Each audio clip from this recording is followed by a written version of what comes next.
All right, let's talk about the New Orleans Saints. Obviously, the big news out of the Big Easy is the quarterback position and everything going on there. But lost in that hustle and bustle is an exciting rookie that's off to a really strong start. This guy was a great player in college, kind of slid under the radar now, but I think New Orleans has themselves a great piece here. We'll get into the reporting and some awesome data on the other side. But first, I'm Nick, that is Andrew, and this is Saturday Morning Inspection.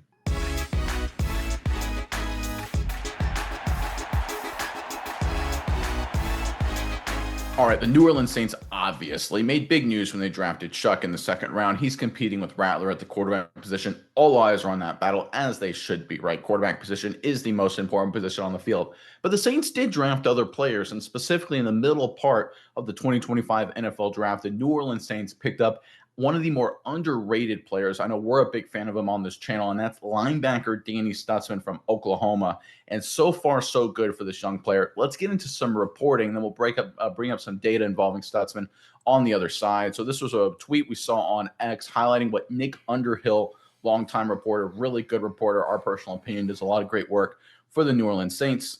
From the tweet, it says, Underhill said, we've been hearing a lot of positive reviews on Stutzman behind the scenes. Seems like the team is encouraged by his early progress. The Saints may have their future linebacker, future star linebacker. Okay, so Danny Stutzman, if you believe this reporting, and Underhill is a really good reporter, I have no reason to doubt him, there's a lot of kind of under the radar excitement for this player. And that's one of the things we look for this time of year, right?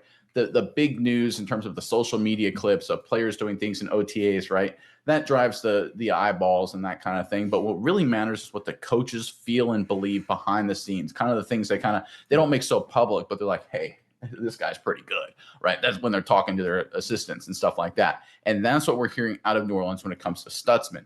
And when you bring up his data, you can see why. Let's go into our first chart here to explain what we're talking about. So this is breaking down Danny Stutzman's stop statistics. So stop is a statistic recorded over by those guys at Pro Football Focus, PFF, great website, big fan of them on this channel, highly recommend them.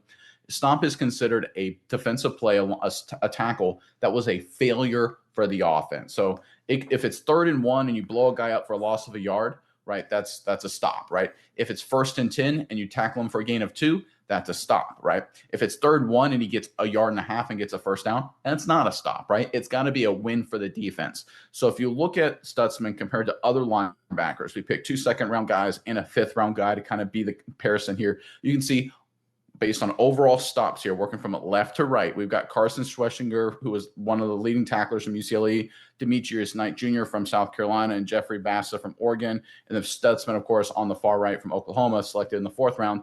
You can see Stutzman on a stomp basis was better than all of these guys, right? So we're talking about a lot of great value. He's gotten a lot more stops than 2 second-round picks and significantly more than a 5th-round pick. So where the Saints got him in the 4th round was a great value selection for New Orleans. And to me, just focusing on stops here just for a second, this is the statistic that really, really matters, right? One of the things that can happen with linebackers is they can get a million tackles, but if it's a gain of 8 and the linebacker makes a tackle, I'm like, okay, it's 2nd and 2. Great job, you got a tackle. Right, come on. Like I'd rather, if you're gonna make the play for a gain of 1. Make the play at the line of scrimmage, right? Some of these linebackers pile up tackles when really it's, hey, your name's got called out by the stadium. Guy got 15 yards. Great job. I mean, I guess you got him on the ground, but let's make some plays here. Let's stop the offense here. The goal isn't to collect tackles. The goal is to get stops. That's why I like the stop statistic.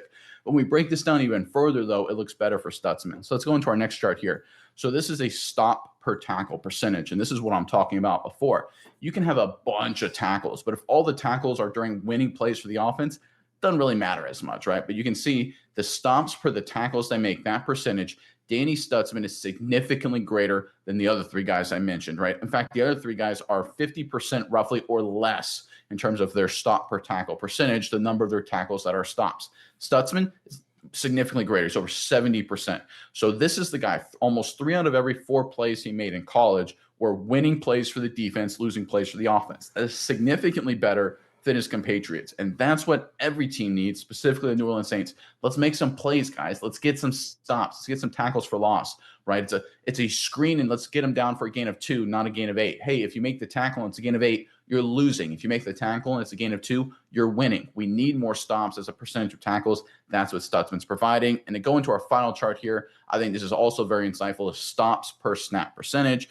because obviously, like any statistic, right? The more you play, if you have a lot of reps, there's a good chance you'll get more numbers, right? It's like a quarterback. If you throw 60 times a game, you're likely to throw for 300 yards versus if you throw 20 times a game, right? Makes sense. So even on a per snap basis, Danny Stutzman is significantly better than every other linebacker. Schwessinger actually looks a lot better in this metric, but he's still well short of Danny Stutzman. Demetrius Knight Jr. and Bassa significantly short. So no matter how you look at it, whether it's raw data on stops, whether it's stops as a percentage of the tackles you make, or stops as a percentage of the snaps that are played, Danny Stutzman is significantly better than his cohorts, his comparisons in the 2025 NFL draft.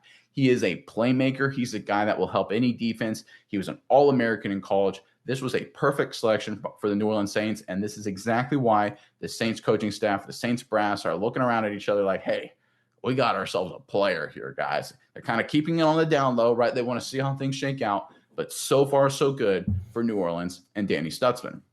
All right, Miles, I know you got a few thoughts on this, but first, Saints fans, in the comment section below, as we look at the rest of the Saints draft class, right, let's put the quarterback aside. We know that's grabbing all the eyeballs.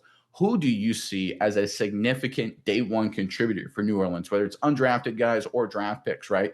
Maybe it's Stutzman, maybe it's somebody else, right? Obviously, Banks comes to mind, but who knows? Give us your thoughts on a non-quarterback, right? We're going to put that to the side. Rookie contributor for New Orleans. Give us your guy in the comment section below. But Miles, over to you now. What are your thoughts on Danny Stutzman and just everything with New Orleans right now? Yeah, Nick, like you said, we talked about this guy. We followed him through college at Oklahoma. Really big fans. He's such a fantastic player. He does a lot of great things, brings a lot of great stuff to the table. You talk about stops. I mean, bar none, let's stop it here as far as this guy who led all Power 4 linebackers in stops. So he was crazy in his career at Oklahoma. Over at PFF, talking about just this guy, he led stops, tackles for loss, no gain. Like you said, making the play. There was no one better than Danny Stutzman in all of big time college football at doing that. So the guy, like the graph show, he's incredible. He does a lot of really good stuff. But I think one other thing that he brings to the table that a lot of people might not know, because Oklahoma, unfortunately, they weren't, super top of they weren't the cream of the crop while Stutzman was playing there. I don't think a lot of people, maybe he didn't get as much shine in this aspect, is this guy was an incredible leader while he was at Oklahoma. He did a lot of great stuff, and I think he won a lot of accolades. He showed that, there's a lot of different things that go into winning these awards, and he was constantly nominated for a lot of stuff in that regard. And by that, let's go through a couple of the things that he got. Starting off, second season in all of college football 2022, honorable mention, all Big 12 guy. He led the Big 12 in tackles that season. 2023, again, All-American by AP Press, first team All Big 12. He led the team in tackles that year. 2024, again, AP All-American, first team All SEC, making that move to the SEC, going up against a little bit better competition for Stutzman versus being in the Big 12. Does he rise to the occasion? Yes, he does. This guy was incredible. All-American, first team All SEC finalist for the Butkus Award. He led the team again in tackles, but this guy is a captain. He showed that he was very, very good, and people noticed him. He had that something special about him. He has a lot of accolades.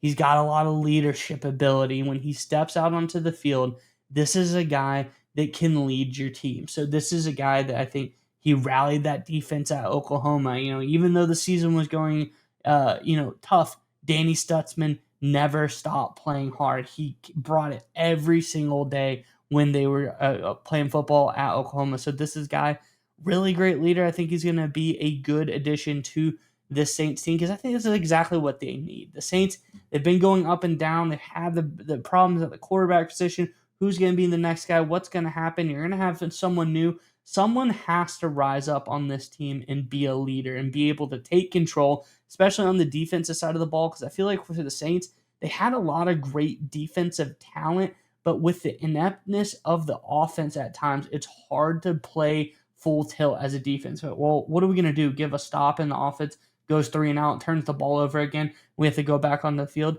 Danny Stutzman is the guy you want out there. He's going to be the leader of this team. Obviously, it shows he's a great player. He can make the plays. He can do what he needs to do. but I think his leadership ability that he brings to the field is going to be huge. I think as he develops and as people grow and gravitate to him, mark my words, people are going to gravitate to this guy. I think he's going to be a captain and leader of this Saints team. I think he's going to be looking like a better and better pick for the Saints team, and he could be a helping as a future star, a future leader of this defense.